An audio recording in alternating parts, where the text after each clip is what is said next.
know this should go without saying, but don't breastfeed rabbits under any circumstances. Yeah.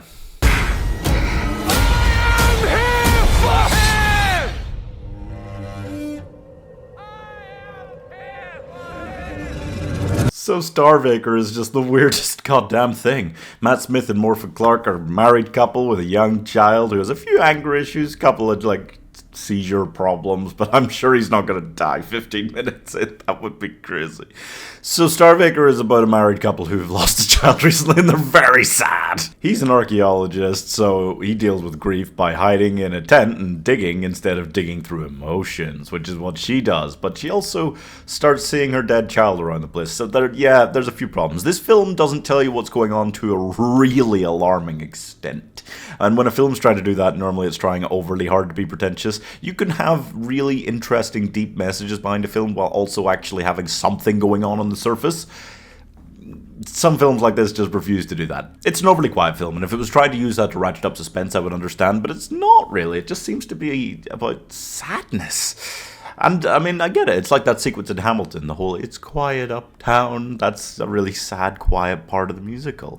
But that's the boring part of Hamilton, so can we move along? The pair of them just go about their grief for a really elongated period. And it makes sense that they're taking time to process their grief, and I really want to give them that time and space, but I have to be a little bit bold here and ask, when is the rest of the fucking movie gonna happen? Look, Matt Smith and Morphin Clark aren't putting on bad performances. There's just not a lot of acting to do one way or the other. It's dark and dreary. The music throughout is really overbearing. For some reason, it just ramps up at random times. And I'm like, is something happening now, right? Because the music's really going for it. No, there's nothing happening. The two of them are staring at a bunny. What? She's just having a mental breakdown, and it's happening at an alarming rate. But he's ignoring it. He's just, Matt Smith's out there, grave robber extraordinaire. Oh, archaeologists are just grave robbers, but grave robbers do it late. Archaeologists do it later. So there's a bunny, and it was just bones, and then it's not. Yeah. And nobody really addresses that fact. There's something about a pagan tree from hell, but the tree isn't even, it's not there anymore. It doesn't matter. And this bunny, it is the scariest looking thing ever. It's like it's out of Monty Python, the Holy Grail. It'll tear your flesh from your bones, you know? So they just go nuts. Big time kooky. And honestly, I don't blame them. I think if I'd had to star in this film, I would have gone fucking insane too. And you can tell, because this is based on a book, but the book was written 2019, so you can tell that the dude who wrote it just saw The Witch and maybe Midsommar and was like, give me some of that pig and shit, daddy. Yeah. So that's what it is. It's another slow burn folk horror film. It's become a whole subgenre in the last 10 years or so, and frankly, some of them work.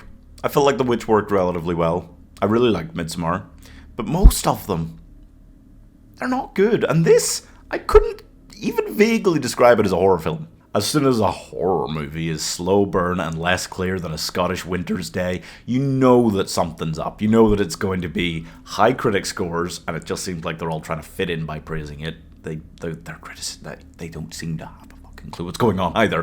And then the audience score is 40% lower. And you can just tell then, right, so it's crap.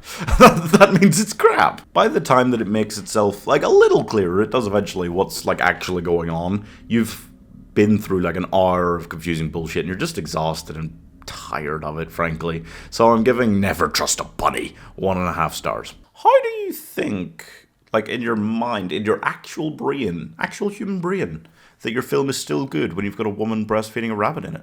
You should reach that point and go, actually, might want to go back to the drawing board. Might want to sack this one in. Can't imagine a situation where a woman breastfeeding a rabbit would be a necessary or good addition to any film.